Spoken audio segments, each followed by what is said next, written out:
நாங்க கோவால இருக்கும்போது ஒரு லக்ஸரி யூரோப் ட்ரிப் வின் பண்ணோம். ஆனா நெக்ஸ்ட் என்ன நடந்துச்சுன்னு தெரியுமா? ஈவினிங் டைம் வர்க்கா பீச்ல சன்செட் என்ஜாய் பண்ண போயிருந்தோம்.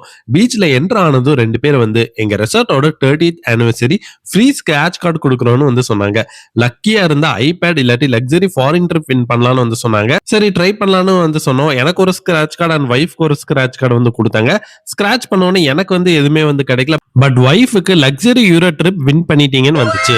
அவங்களும் உங்க வைஃப் வந்து ரொம்ப லக்கி. யூசுவலி இது வந்து யாருக்குமே வந்து கிடைக்காது. ஆனா நீங்க ஜெயிச்சிருக்கீங்க. நாளைக்கு மார்னிங் எங்க ரெசார்ட்டுக்கு வாங்க. ப்ராசஸ் எல்லாமே கம்ப்ளீட் பண்ணிட்டு இத வந்து உங்களுக்கு குடுத்துறலாம்னு வந்து சொன்னாங்க. நாங்களும் பீச்ல ஜாலியா என்ஜாய் பண்ணோம். ஃப்ரீ யூரோப் ட்ரிப் வின் பண்ணிட்டோம் அப்படின்னு ரொம்ப சந்தோஷமா வந்து இருந்தோம்.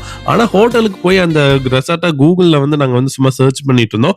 அப்பதான் அங்க நெறைய ரிவ்யூஸ்ல இருந்து பார்த்து தெரிஞ்சுக்கிட்டோம். இது ஒரு ஃபுல் ஸ்கேம். ரிவ்யூஸ்ல எல்லாரும் சேம் ஸ்டோரி தான் வந்து சொல்லியிருக்காங்க. Exact same dialogue. லக்கியா நாங்க இந்த மார்னிங் அங்க போகல. இல்லாட்டி எங்களுக்கு ஹோல் டே வந்து வேஸ்ட் ஆயிருக்கும். இந்த மாதிரி ஸ்கேம் கோவால நெறைய நடக்கும். சோ கொஞ்சம் கேர்ஃபுல்லா இருங்க.